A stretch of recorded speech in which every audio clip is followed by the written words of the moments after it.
আনারের লাশ গুমে জড়িত সিয়াম নেপালে আটক, ফিরিয়ে আনতে কাঠমান্ডুতে ঢাকার গোয়েন্দারা, শাহিনকে ফেরাতে ইন্টারপোলকে চিঠি।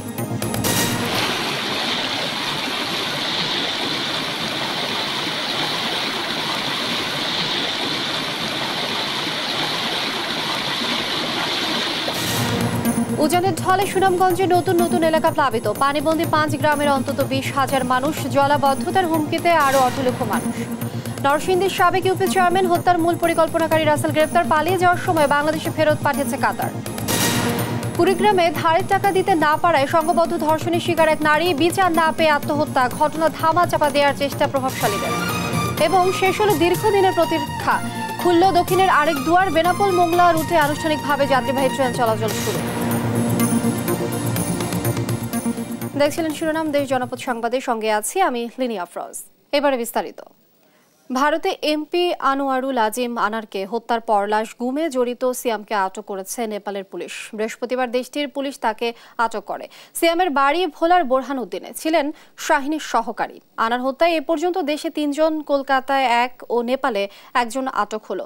আটক সিয়ামের বিষয়ে তদন্তে কাঠমান্ডুতে ডিবি প্রধান হারুন সহ 4 সদস্যের গোয়েন্দা দল। আখতারুজ্জামান শাহিনকে ধরতে ইন্টারপোলের সহায়তা চাওয়া হয়েছে বলে জানায় ডিবি। ফজলে আদিত্য রিপোর্ট। ভারতে এমপি আনোয়ারুল আজিম আনার হত্যার পর লাশ গুমে জড়িত সিয়ামকে আটক করেছে নেপালের পুলিশ। বৃহস্পতিবার দেশটির পুলিশ তাকে আটক করেছে বলে কূটনৈতিক সূত্রগুলো নিশ্চিত করেছে।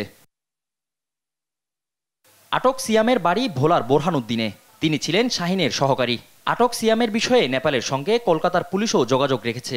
13ই মে কলকাতায় এমপি আনারকে হত্যার পর লাশ গুম করার ক্ষেত্রে সিয়াম গুরুত্বপূর্ণ ভূমিকা পালন করেন। এরপর তিনি কলকাতা থেকে নেপাল চলে যান। আখতারুজ্জামানের সঙ্গে নেপালে তার সহযোগী সিয়ামের বৈঠক হয়। এর পরপরই হত্যার মূল পরিকল্পনাকারী আখতারুজ্জামান ওরফে শাহিনও 20 মে দিল্লি হয়ে কাঠমান্ডু যান। সেখান থেকে দুবাই হয়ে যুক্তরাষ্ট্রে পালিয়ে যায় শাহিন।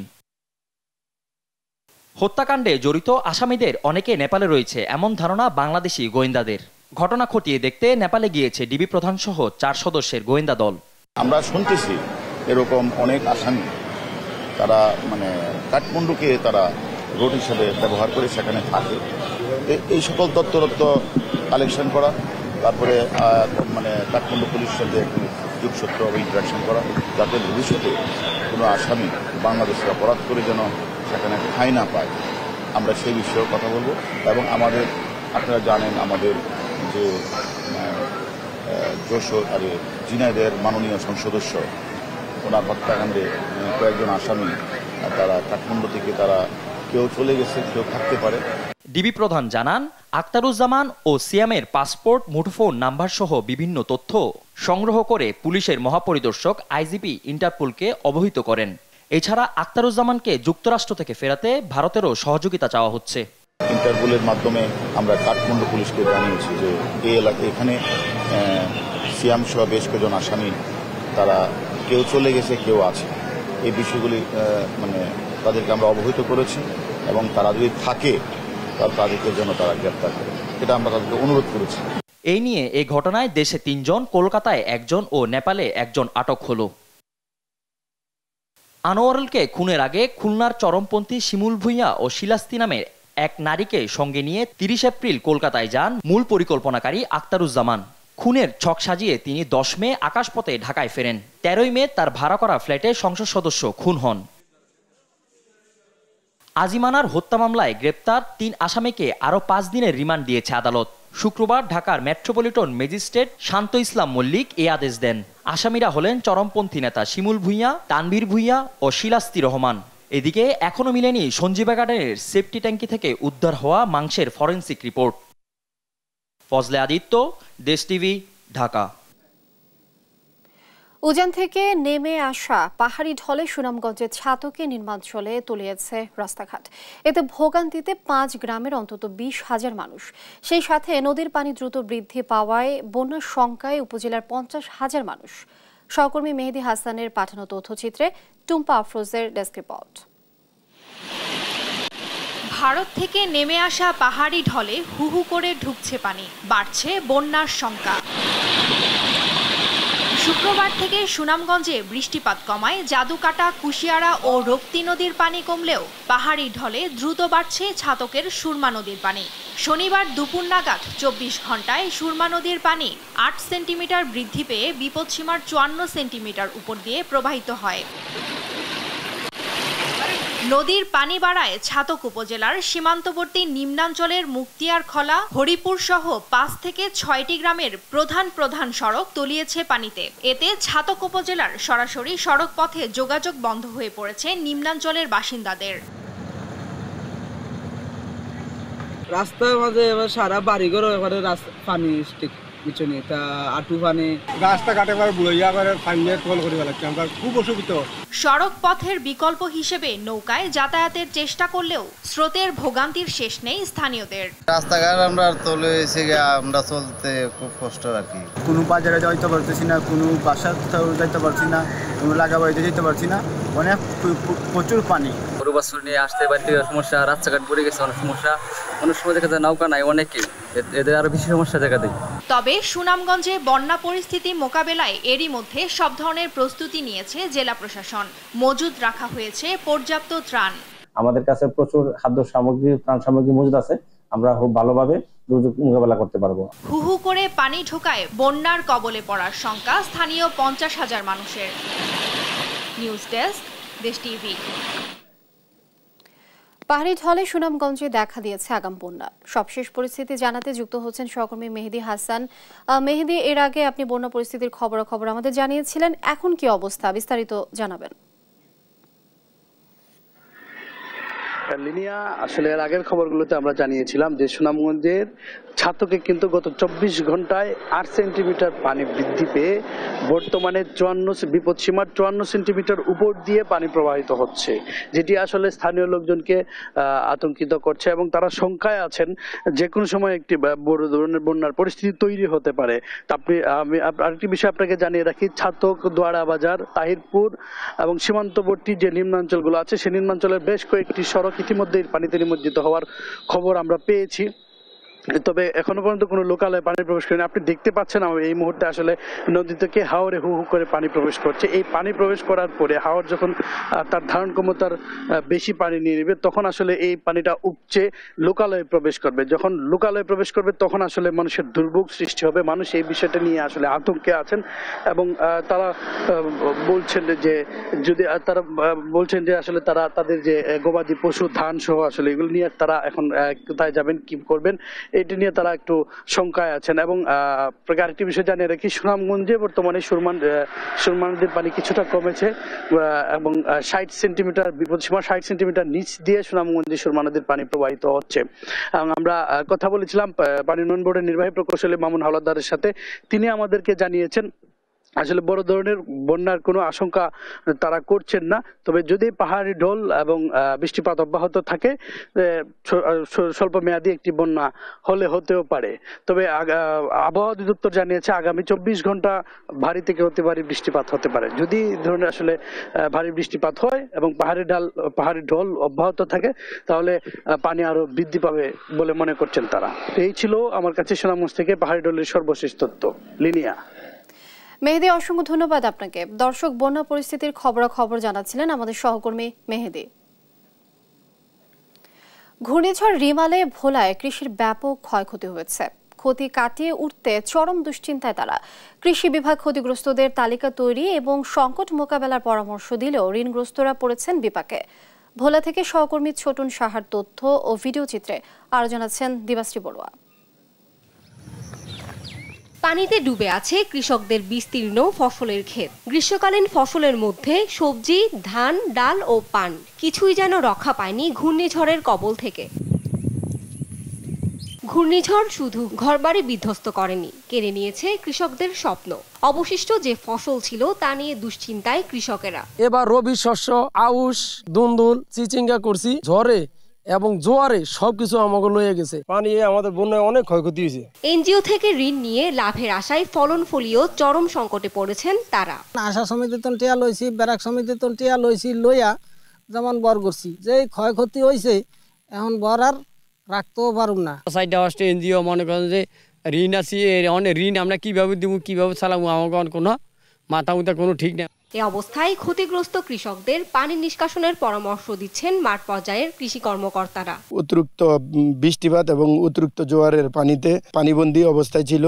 আমরা তাৎক্ষণিকভাবে স্যারের নির্দেশনা অনুযায়ী আমরা মাঠে থেকে কৃষককে সার্বক্ষণিক পরামর্শ দেওয়া হয়েছে। আর তালিকা তৈরি করে সহায়তার আশ্বাস দিয়েছেন জেলা প্রশাসক। এই ক্ষতি আমরা লাঘব করতে এবং যারা ক্ষতিগ্রস্ত হয়েছেন তাদের পুনর্বাসনের ক্ষেত্রে আমরা কার্যকর ভূমিকা রাখতে সক্ষম। ভোলায় কৃষিতে ক্ষতির পরিমাণ 48,82,80,00,000 টাকা। এর মধ্যে সবচেয়ে বেশি ক্ষতি সবজিতে 31 কোটি, আউশ ধানে 13 কোটি আর পানের বরজে 91 লাখ টাকা। নিউজ ডেস্ক, দেশ টিভি। ঘূর্ণিঝড় রিমালের ক্ষয়ক্ষতি এবং পরবর্তী ত্রাণ ও পুনর্বাসন নিয়ে সবশেষ তথ্য জানাতে ভোলা থেকে সরাসরি যুক্ত হচ্ছেন সহকর্মী ছোটন সাহা। ছোটন যুক্ত হচ্ছেন। ছোটন, ঘূর্ণিঝড় রিমালে তো অনেক ক্ষয়ক্ষতি হয়েছে, কি মনে হয় কবে নাগাদ ত্রাণ বিতরণ শুরু হবে আর ক্ষতিগ্রস্তদের পুনর্বাসনে কি কি ব্যবস্থা নেওয়া হচ্ছে? ধন্যবাদ। রিমাল যে আঘাত হেনেছে উপকূল জুড়ে সেটি কিন্তু 5 দিন পেরিয়ে গেছে, কিন্তু ঝড়ের যে ক্ষত চিহ্ন সেই চিহ্ন কিন্তু এখনো রয়েছে। আমি রয়েছি ভোলার বোরহানউদ্দিন উপজেলার একটি বিধ্বস্ত এলাকায় এবং এটি তেঁতুলিয়া নদীর পার ঘেঁষা। দেখা গেছে, আপনাকে একটু যদি ক্যামেরায় দেখাতে চাই, দেখতে পাচ্ছেন এই যে এখানে একটি পরিবার এখনো খোলা আকাশের নিচে রয়েছে এবং তারা যে ঘরটি ভেঙেছে সেই ঘরটি কিন্তু তারা এখনো মেরামত করতে পারেনি। শুধু এই পরিবারটি নয়, এমন পরিবারের সংখ্যা 2000-এর অধিক যারা পুরোপুরি ঘর বিধ্বস্ত হয়েছে। কারো ঘরের টিনে চালা চলে গেছে, কারো রান্নাঘর ক্ষতিগ্রস্ত হয়েছে, কারো বা পুরো ঘর ক্ষতিগ্রস্ত হয়েছে এবং এই ক্ষতিগ্রস্ত পরিবার কিন্তু এখনো ঘুরে দাঁড়াতে পারেনি এবং তারা যেহেতু অনেকটা দরিদ্র পরিবারের লোক, সেই হিসাবে তাদের কিন্তু এই ঘর মেরামতের সামর্থ্য নেই। তাদের রান্নাও চলছে খোলা আকাশের নিচে, আপনি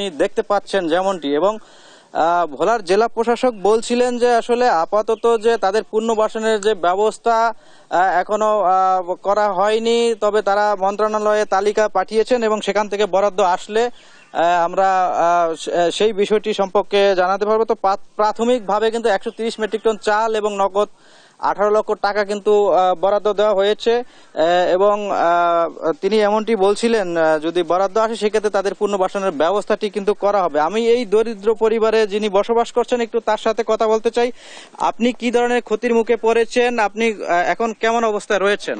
আমি এখন অসুবিধাই তো যে আছে, আমার ঘর নেই, বাড়ি নেই, দোকান নেই, আমি কি খাই কই না তাই, আমার অর্থ সম্পদ কিছুই নেই। আমি কোনখানে দেই আমি আসালো, এই জায়গা আমার নাই। কেমন করুন কেমনে না কেন। থাকা খাওয়া কিভাবে চলছে? রান্না বাড়া থাকা খাওয়া যে চলছে, ওই বাইরে রান্নাঘরে রাঁধছি যে আমি কথা তো কইতে তো এই রাঁধছি কোন রকম সম করিয়া রাঁধছি, রান্না ডাইল ভাত দুগার তৈরি করিয়া খাইছি যে। ধন্যবাদ লিনিয়া। আসলে আপনি যে বিষয়টি শুনছিলেন যে মানে আপনি বুঝতেই পারছেন যে আসলে যারা ক্ষতিগ্রস্ত হয়েছে তাদের যে কি দুরবস্থা সেটি কিন্তু আমরা উপকূল ঘুরে দেখতে পেয়েছি এবং এই 5টি দিন পেরিয়ে গেছে। এই 5টি দিনে কিন্তু তাদের খোলা আকাশের নিচে দিন অতিবাহিত করতে হয়েছে এবং সরকারের পক্ষ থেকে যদিও শুকনো খাবার, চাল এবং নগদ টাকা দেওয়া হলেও তাদের পুনর্বাসনের ব্যবস্থাটি কিন্তু এখনো করা হয়নি। তবে তাদের ব্যবস্থা রাখার জন্য মন্ত্রণালয়ে তারা কিন্তু তালিকা পাঠিয়েছে জেলা প্রশাসনের পক্ষ থেকে। সেটি যদি আসে সেক্ষেত্রে তাদের কিন্তু পুনর্বাসিত করার আশ্বাস কিন্তু আরিফুজ্জামান জেলা প্রশাসক আমাদেরকে দিয়েছে। শুধু ঘরবাড়ি বিধ্বস্ত হয়েছে এমনটি নয়, মৎস্য, কৃষি থেকে শুরু করে সকল বিষয়ে বিশেষ করে গবাদি পশু ক্ষতিগ্রস্ত হয়েছে। এই ঝড়টি তাদের বলা যায় যে উপকূলবাসীর স্বপ্ন ভেঙে দিয়েছে, বেঁচে থাকার যে স্বাভাবিক অবস্থা সেটি কিন্তু বিলীন করে দিয়েছে। তো তারা এখন অপেক্ষা করছে সরকারের পক্ষ থেকে সহায়তা এলে তারা হয়তো ঘুরে দাঁড়াবে। ছোটন, অসংখ্য ধন্যবাদ আপনাকে। দর্শক, ভোলা থেকে যুক্ত ছিলেন সহকর্মী ছোটন। নরসিংদীর মেহেরপাড়া ইউনিয়নের সাবেক চেয়ারম্যান ও ইউনিয়ন আওয়ামী লীগের সভাপতি মাহবুবুল হাসানকে হত্যার ঘটনায় মূল পরিকল্পনাকারী রাসেল মাহমুদকে গ্রেফতার করেছে জেলা গোয়েন্দা পুলিশ। শুক্রবার দুপুরে বাংলাদেশ থেকে পালিয়ে যাওয়ার সময় কাতার এয়ারপোর্ট ইমিগ্রেশন পুলিশের সহায়তায় তাকে গ্রেফতার করা হয়। এই ঘটনায় এখন পর্যন্ত গ্রেফতার হলো 9 জন। সহকর্মী সুমন বর্মনের তথ্যচিত্রে শুভশ্রী রায়ের ডেস্ক রিপোর্ট। মঙ্গলবার রাতে অফিস থেকে বাড়ি ফেরার পথে মেহেরপাড়া ইউনিয়নের সাবেক চেয়ারম্যান মাহবুবুল হাসানকে কুপিয়ে ও গুলি করে হত্যা করে দুর্বৃত্তরা। হত্যা 2 দিন পর নিহতের ভাই হাফিজুল্লাহ মেহেরপাড়া ইউপি চেয়ারম্যান আজহার অমিত প্রান্ত মেম্বার আতাউর রহমান সহ 22 জনের নামে মাধবদী থানায় একটি হত্যা মামলা করেন। হত্যার 72 ঘন্টার মধ্যে 8 জনকে গ্রেপ্তার করে পুলিশ। তবে মামলার এছাড়ে নাম থাকা আসামি রাসেল মাহমুদ ঘটনার পর বাংলাদেশ থেকে কাতার হয়ে দক্ষিণ আফ্রিকায় পালিয়ে যাওয়ার চেষ্টা করে।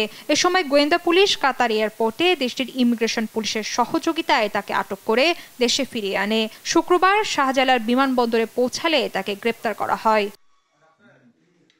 এখন পর্যন্ত আমরা এতটুকু পেয়েছি যে সে বিভিন্নভাবে, আমি বিস্তারিত না বলি, তো যেহেতু এজাহার নামে আসামি আর আমরা যাদেরকে গ্রেপ্তার করেছি এজাহার নামে অনেকেই জড়িত আছে। এই সবকিছু মিলেই আমরা এই ইনভেস্টিগেশনটা করছি, যাতে কোনো নিরপরাধী লোক হয়রানির শিকার না হয়, এটাও আমরা খেয়াল রাখছি। আর যেই জড়িত থাকুক সবাইকে আমরা ইনশাআল্লাহ আইনের আওতায় নিয়ে আসবো। চেয়ারম্যান মাহবুবুল হত্যাকাণ্ডের প্রতিবাদে বিক্ষোভ মিছিল করে অবিলম্বে আসামিদের গ্রেপ্তার করে দৃষ্টান্তমূলক শাস্তির দাবি জানিয়েছে এলাকাবাসী। আমার ভাইয়ের খুনিদের জন্য যে 7 দিনের আলটিমেটাম দিয়েছেন তার মধ্যে 3 দিন চলে গিয়েছে। আর 4 দিনের ভিতরে যদি আমার ভাইয়ের রক্তের প্রতিশোধ না পাই, আপনারা জেনে নিয়েন রক্ত কিন্তু রক্ত চায়। এই ঘটনাটা শুধু কিন্তু তখন ঘটাননি, এটার অবশ্যই একটা পরিকল্পনা হয়েছে। একজন জনপ্রিয় জনপ্রতিনিধির এভাবে হত্যাকাণ্ড আমরা মেনে নিতে পারি না। এদিকে একের পর এক জনপ্রতিনিধিদের হত্যাকাণ্ডে আতঙ্ক সৃষ্টি হয়েছে জেলার জনপ্রতিনিধিদের মাঝে। যদি জনপ্রতিনিধি একটার পর একটা হত্যা করা হয়, তাহলে মানুষ রাজনীতিতে আসার যে পথ, ভালো মানুষরা সেই আশাটুকু হারিয়ে যাবে। এই চিহ্নিত খুনিদেরকে গ্রেপ্তার করে তাদেরকে দৃষ্টান্তমূলক শাস্তি নিশ্চিত করতে হবে। গত 1.5 মাসে জেলায় প্রতিপক্ষের হাতে সাবেক চেয়ারম্যান, ভাইস চেয়ারম্যান প্রার্থী ও ইউপিএ চেয়ারম্যান সহ বেশ কয়েকটি হত্যাকাণ্ড ঘটে।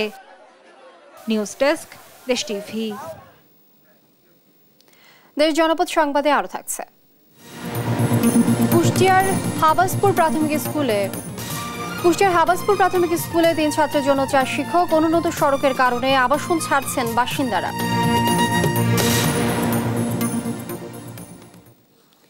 কুড়িগ্রামের চর রাজীবপুরে ধারের টাকা দিতে না পারায় সংঘবদ্ধ ধর্ষণের শিকার এক নারী। বিচার না পেয়ে আত্মহত্যা করেছেন সেই নারী। এই ঘটনায় জামালপুর থেকে মূল আসামি জয়নাল ও আলমকে গ্রেফতার করেছে পুলিশ। এদিকে ঘটনা ধামা চাপা দেওয়ার চেষ্টা করছে প্রভাবশালীরা। সহকর্মী মনোয়ার হোসেনের তথ্যচিত্রে ডেস্ক রিপোর্ট। স্থানীয়রা জানায়, কলেজপাড়া গ্রামে অভাবের সংসারে স্থানীয় গরু ব্যবসায়ী জয়নালের কাছ থেকে কয়েক মাস আগে ঘর মেরামতের জন্য 40,000 টাকা ধার নেন ধর্ষণের শিকার ওই নারী ও তার স্বামী। পরে ধারের টাকা না দিতে পারায় জয়নাল ওই নারীকে ধর্ষণে বাধ্য করে। পরে আপত্তিকর দৃশ্য ধারণ করে ব্ল্যাকমেল করে জয়নাল তার সহযোগী আলম, শুক্কুর ও সোলেমানকে নিয়ে দীর্ঘদিন পাশবিক নির্যাতন চালায়। এক পর্যায়ে অতিষ্ঠ হয়ে তার স্বামীকে বিষয়টি জানালে স্থানীয় জনপ্রতিনিধিদের কাছে বিচার চান তারা। শুক্কুর, জয়নাল, সোলেমান, আলম আমার এরকম ব্ল্যাকমেল করছে, আমার সাথে নির্যাতন করছে। আমি যা ধরছিলাম বলছে মীমাংসা করে দেবো। তারা বাড়িতে আইসা বাড়িতে 20,000 টাকা দেয়, আমাকে হাতে ধরা মীমাংসা করে দেয়। আমি বলছি মামা আমি তো টাকা পয়সা নেবো না, আমি এটার বিচার চাই। তারা যখন এটা মানে না করে আমরা দুজনে একসাথে বিষ খেয়েছি। নিহতের স্বামীর অভিযোগ, বিষয়টি ধামাচাপা দিতে গত 23 মে ইউপি মেম্বার আনোয়ার ও আমেজ আলী তাদের নিয়ে সালিশ বৈঠক করেন। বৈঠকে অভিযুক্তদের 20,000 টাকা জরিমানা করে সমাধান দেন তারা। জনপ্রতিনিধিদের এমন দায়সারা সিদ্ধান্তে বিচার না পেয়ে পরদিন ভুক্তভোগী দম্পতি বিষপানে আত্মহত্যার চেষ্টা চালায়। এই ঘটনায় স্বামী প্রাণে বাঁচলেও 29 মে মারা যান ওই গৃহবধূ। এই মেয়েটার সাথে কিছু অনৈতিক কার্যকলাপ হয়েছে, সুষ্ঠু বিচার হোক। সঠিক তদন্ত এবং বিষয় সঠিকভাবে যাতে তাদেরকে বিচার হয়। এ ঘটনায় রাজীবপুর থানায় মামলা নিতে গড়িমসি করলেও শুক্রবার রাতে সাংবাদিকদের উপস্থিতিতে অভিযুক্তদের বিরুদ্ধে ধর্ষণ মামলা করেন নিহতের মামা। পরে শনিবার দুপুরে জামালপুর থেকে আসামি জয়নাল ও আলমকে গ্রেপ্তার করে পুলিশ। এ ঘটনায় জড়িতদের দৃষ্টান্তমূলক শাস্তি দাবি করছেন এলাকাবাসী। নিউজ ডেস্ক, দেশ টিভি। উদ্বোধনের 7 মাস পর বেনাপোল মোংলা রুটে শুরু হলো বহুল কাঙ্ক্ষিত ট্রেন চলাচল। শনিবার সকালে বেনাপোল স্টেশন থেকে বেতনা এক্সপ্রেস ট্রেনটি যাত্রী নিয়ে ছেড়ে যায়। সপ্তাহে 7 দিনই চলবে ট্রেনটি। এই রুটে আনুষ্ঠানিকভাবে ট্রেন চলাচল শুরু হওয়ায় খুশি দক্ষিণাঞ্চলের মানুষ। তারা বলছেন, এই রুটে যোগাযোগে যেমন যোগ হলো অন্য মাত্রা, তেমনই আর্থসামাজিক উন্নয়নেও রাখবে বড় অবদান। সহকর্মীদের পাঠানো তথ্য ছবিতে ডেস্ক রিপোর্ট। শনিবার সকাল 9:15টায় বেনাপোল ছাড়ল ট্রেন বেতনা এক্সপ্রেস। সম্ভাবনার দ্বার উন্মোচন হলো পুরো খুলনা অঞ্চলের। যাত্রী নিয়ে ট্রেনটি যশোর হয়ে খুলনার ফুলতলা স্টেশনে পৌঁছায় দুপুর 12টার দিকে। এরপর ছেড়ে যায় মোংলার উদ্দেশ্যে। এই রুটে ট্রেনটি চালু হওয়ায় উচ্ছ্বাস প্রকাশ করেন বিভিন্ন স্টেশনের যাত্রীরা। প্রথমত এটা সুবিধা হয়েছে, যেহেতু ক্যাম্পাস চলাচল করতে আগে আমাদের 25-30 টাকা লাগতো, এখন 5 টাকাতে চলে যাবো। এই এলাকার মানুষ, সাধারণ মানুষদের জন্য যাতায়াতের জন্য খুবই ভালো হবে। কষ্ট লাঘব হচ্ছে, ডাইরেক্ট চলে যাচ্ছে। একদিকে সাশ্রয়ী, টিকিটের ভাড়া কম, তারপরে হচ্ছে নিরাপদ, ফলে মানুষ অনেক স্বাচ্ছন্দ্যে যাতায়াত করতে পারবে। ট্রেনটি চালু হওয়ায় শুধু যাতায়াতেই সুবিধা নয়, ব্যবসা বাণিজ্য প্রসারেও স্থানীয়রা দেখছেন বড় সম্ভাবনা। দুই বন্দরের ব্যবসায়ী আছে, তারাও তাদের ব্যবসাটা দক্ষিণ অঞ্চলে আরো প্রসারিত করতে পারবে। আমরা মাল নিয়ে মোংলা এবং বেনাপোল যেতে পারবো, যশোর যেতে পারবো, তার জন্য আমাদের পক্ষে ভালো হয়েছে। সপ্তাহের 7 দিনই এই রুটে চলবে ট্রেনটি। ভবিষ্যতে ট্রেনের সংখ্যা বাড়ানোর কথা জানালেন এই রেল কর্মকর্তা। মালামাল, যাত্রী সবকিছুই এই ট্রেনে পরিবহন করা যাবে এবং এখন হয়তো বা একটা ট্রেনই চালু হলো, ভবিষ্যতে আরও ট্রেন চালু হবে। 2010 সালে একনেকে অনুমোদনের পর 2016 সালের সেপ্টেম্বরে কাজ শুরু হয় বেনাপোল মোংলা রেল প্রকল্পের। কাজ শেষে 2023 সালের 1 নভেম্বর প্রকল্পটি উদ্বোধন করেন প্রধানমন্ত্রী শেখ হাসিনা ও ভারতের প্রধানমন্ত্রী নরেন্দ্র মোদী। ভারত সরকারের ঋণ সহায়তায় 4000 কোটি টাকার বেশি ব্যয়ে প্রকল্পটি বাস্তবায়ন করেছে ভারতীয় ঠিকাদারি প্রতিষ্ঠান L&T ও ইরকন ইন্টারন্যাশনাল। আপনপু, নিউজ ডেস্ক, দেশ টিভি। কক্সবাজারে উখিয়ার পালংখালী ইউনিয়নের 13 নং রোহিঙ্গা ক্যাম্পে মাত্র 1 সপ্তাহের ব্যবধানে দ্বিতীয়বারের মতো অগ্নিকাণ্ডের ঘটনা ঘটেছে। দুপুর 12:30টার দিকে একটি ঘর থেকে আগুনের সূত্রপাত হয়। শেষ খবর পাওয়া পর্যন্ত আগুন নিয়ন্ত্রণে কাজ করছে উখিয়া ফায়ার সার্ভিস ও সেখানকার বাসিন্দারা। এরই মধ্যে ঘটনাস্থলে 4টি ইউনিট পৌঁছেছে জানিয়ে উখিয়া ফায়ার সার্ভিস ও সিভিল ডিফেন্সের স্টেশন অফিসার শফিকুল ইসলাম মুঠোফোনে দেশ টিভিকে জানান, কক্সবাজার ও পার্শ্ববর্তী এলাকার স্টেশনগুলোর আরও কিছু ইউনিট ঘটনাস্থলের উদ্দেশ্যে রওনা দিয়েছে।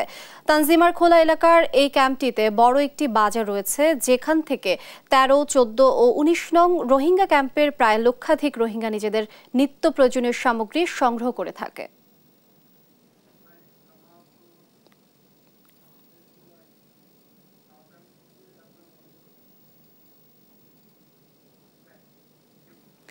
দেশ জনপদ সংবাদে আরো যা থাকছে।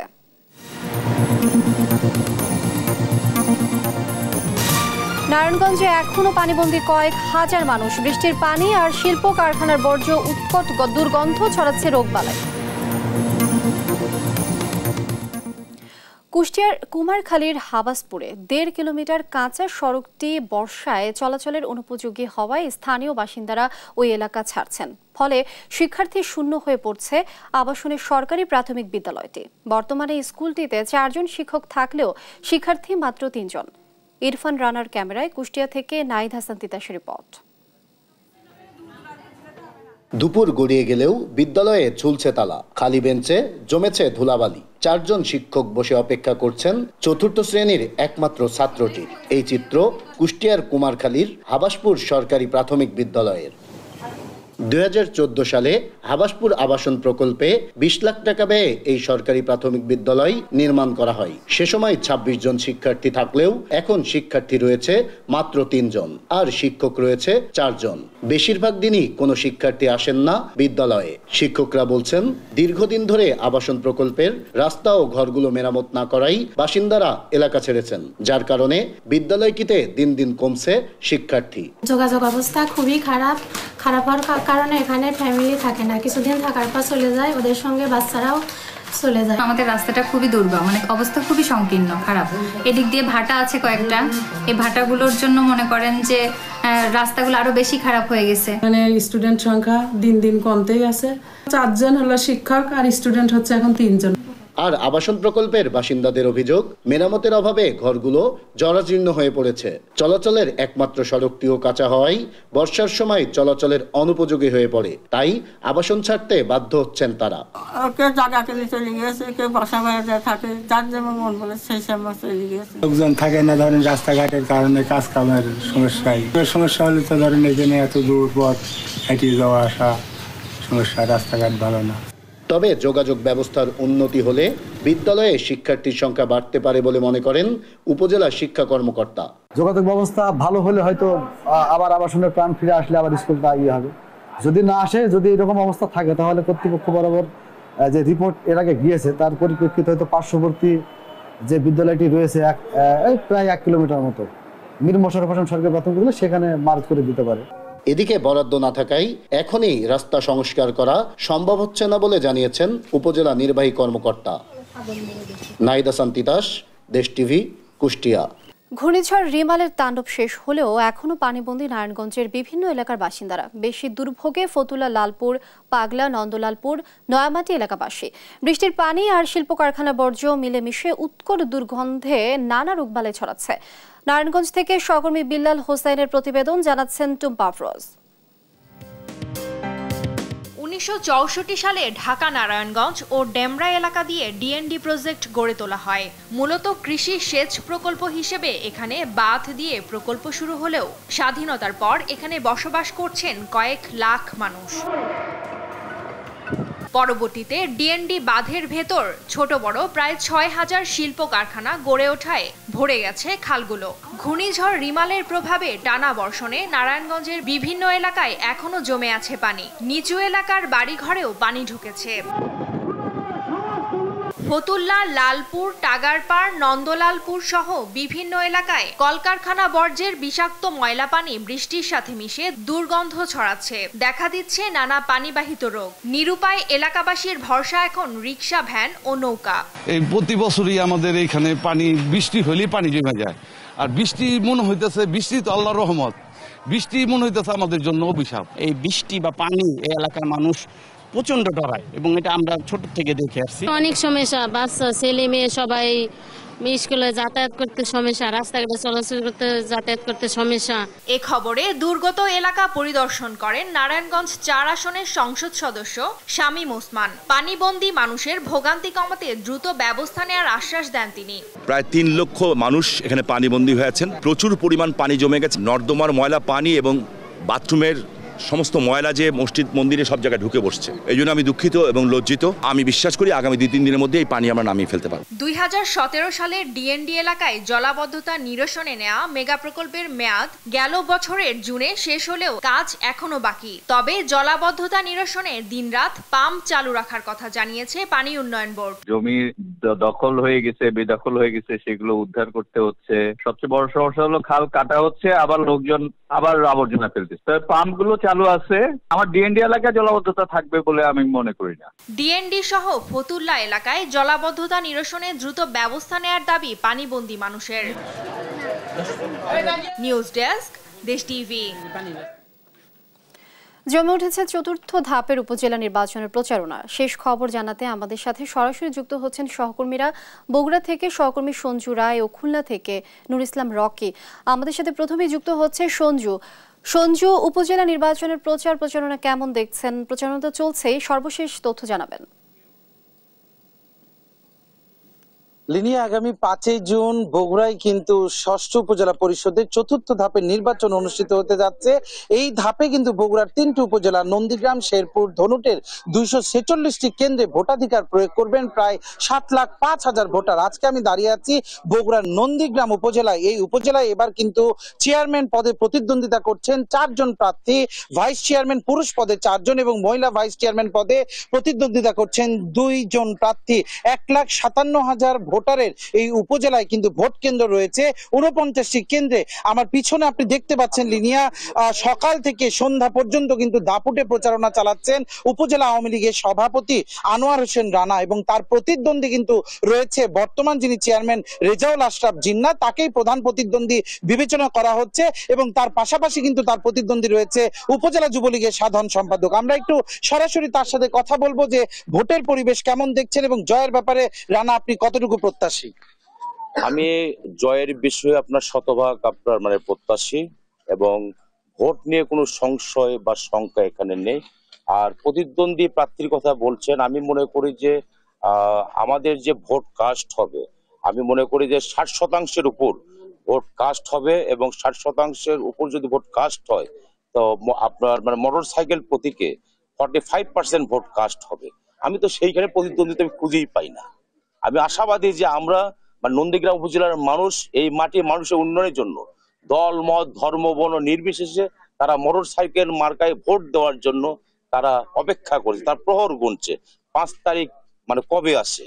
তা আমরা আশাবাদী, আমি চরম আশাবাদী, শুধু আমি নই, আমার নন্দীগ্রাম উপজেলার মানুষ আশাবাদী যে তারা এবার চায় যে এই মাটি মানুষের যারা উন্নয়ন করতে চায় এবং উন্নয়ন করতে পারে এমন মানুষকে তার নেতৃত্বে আপনার নিয়ে আসতে চাই। জনাব রানা আপনাকে ধন্যবাদ। লিনি আপনি শুনছিলেন একজন প্রার্থী কিন্তু তার জয়ের ব্যাপারে যেমনটা আশা প্রকাশ করেছেন, একইভাবে কিন্তু জয়ের ব্যাপারে আশাবাদী প্রত্যেক উপজেলায় যে 3টি উপজেলায় যারা প্রতিদ্বন্দ্বিতা করছেন প্রত্যেকে। এবং জেলা রিটার্নিং অফিসারের সাথে আমার কথা হয়েছে, তিনি যেটি জানিয়েছেন এই শেষ ধাপ চতুর্থ ধাপের এই বগুড়ার যে 3টি উপজেলা নন্দীগ্রাম, শেরপুর, ধনুটকের এই নির্বাচনকে সুষ্ঠুভাবে সম্পন্ন করার জন্য তাদের পক্ষ থেকেও কিন্তু তারা নিয়েছেন সব ধরনের প্রস্তুতি। এখন অপেক্ষা 5 তারিখে, সেদিনই বোঝা যাবে যে আসলে নির্বাচনে এই 3টি উপজেলায় নবনির্বাচিত চেয়ারম্যান কে নির্বাচিত হচ্ছেন। লিনিয়া বগুড়া নন্দীগ্রাম থেকে নির্বাচনী প্রচারণার আমার কাছে এখন পর্যন্ত এই ছিল সর্বশেষ।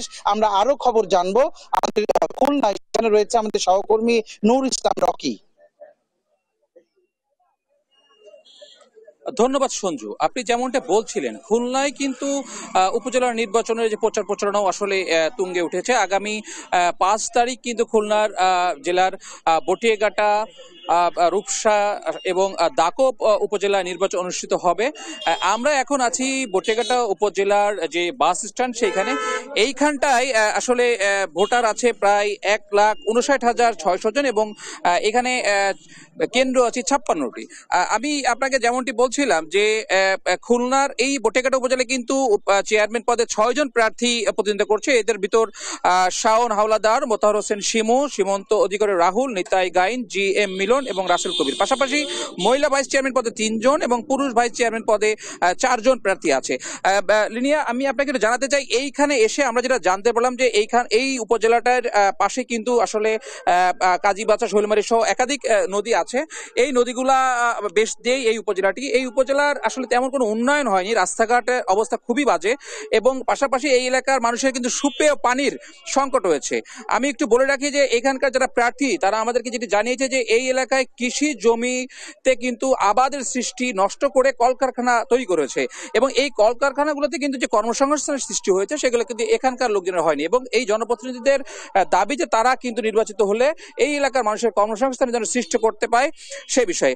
আমরা এখন কথা বলবো এখানকার উপজেলা চেয়ারম্যান প্রার্থী শাওন হাওলাদারের কাছে। তার কাছে জানতে চাইবো যে এখানকার নির্বাচনের কি অবস্থা, কোন সংসদ সদস্য এখানে প্রভাব বিস্তার করছে কিনা বা কারো টাকার কোনো ঝনঝনানি আছে কিনা একটু বলবেন। সবাইকে ধন্যবাদ, ডিবিসি নিউজকে ধন্যবাদ আমার বটিয়াঘাটা উপজেলাবাসীকে। আসলে এই নির্বাচনে আপনারা ইতিমধ্যে দেখেছেন যে আসলে অন্য সকল প্রার্থীরা কেউ নির্বাচনী আচরণবিধি মানছে না। একটু আগেই আপনারা দেখেছেন যে একটা পিকআপে 2টো করে বক্স নিয়ে তারা ঘুরে বেড়াচ্ছে। নির্বাচনী নীতিমালায় একটা বক্স বা একটা মাইকের বেশি তারা ব্যবহার করতে পারবে না। এরপরে আমাদের এই উপজেলায় যারা নির্বাচন করছে তার ভিতরে সবাই হচ্ছে শিল্পপতি এবং ব্যবসায়ী এবং তারা বিভিন্নভাবে টাকার প্রভাব। ধন্যবাদ।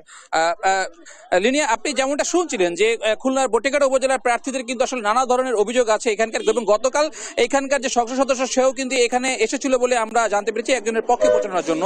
আসলে একটু মানে এখানকার যে অবস্থা সেটা একটু গুরুগম্ভীর অবস্থা। লিনিয়া, খুলনার উপজেলা নির্বাচন থেকে এটা ছিল আমার সর্বশেষ সংবাদ। অসংখ্য ধন্যবাদ আপনাদের দুজনকে আমাদের সঙ্গে যুক্ত হবার জন্য। দর্শক, জমে উঠেছে চতুর্থ ধাপের উপজেলা নির্বাচনের প্রচারণা। এই বিষয়ে বিস্তারিত জানছিলাম সহকর্মীদের কাছ থেকে। রাজশাহীতে বঙ্গবন্ধুর ভাবনায় সমবায় ভিত্তিক কৃষি সম্ভাবনা ও চ্যালেঞ্জ শীর্ষক সেমিনার অনুষ্ঠিত হয়েছে। শনিবার সকালে সাধারণ বীমা ভবনের সেমিনার কক্ষে এই সেমিনারের আয়োজন করে বিভাগীয় সমবায় অধিদপ্তর। এতে প্রধান অতিথি ছিলেন পল্লী উন্নয়ন ও সমবায় প্রতিমন্ত্রী আব্দুল ওয়াদুদ দারা। রাজশাহী বিভাগীয় কার্যালয়ের যুগ্ম নিবন্ধক মোগলেসুর রহমানের সভাপতিত্বে অন্যদের মধ্যে বক্তব্য রাখেন সমবায় অধিদপ্তরের মহাপরিচালক শরীফুল ইসলাম, বিভাগীয় কমিশনার দেওয়ান হুমায়ুন কবির।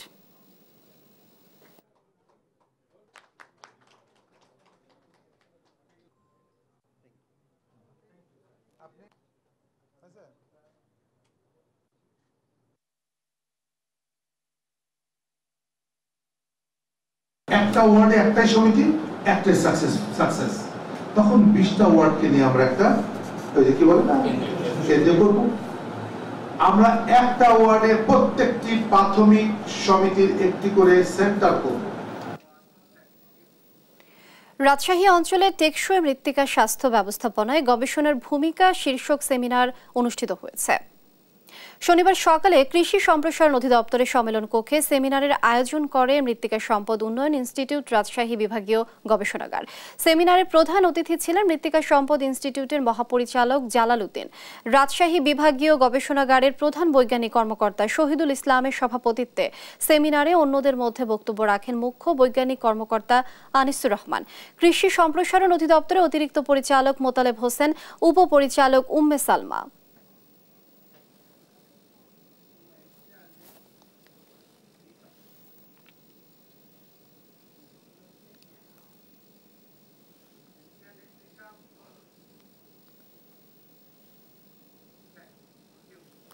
এ পর্যায়ে দেশ জনপদ সংবাদ শিরোনাম জানিয়ে দিচ্ছি আরো একবার।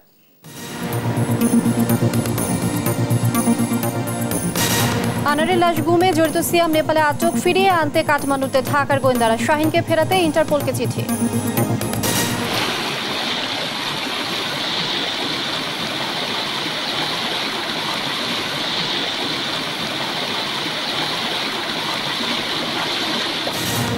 উজানের ঢলে সুনামগঞ্জের নতুন নতুন এলাকা প্লাবিত, পানিবন্দী 5 গ্রামের অন্তত 20,000 মানুষ, জলাবদ্ধতার হুমকিতে আরও 1,50,000 মানুষ।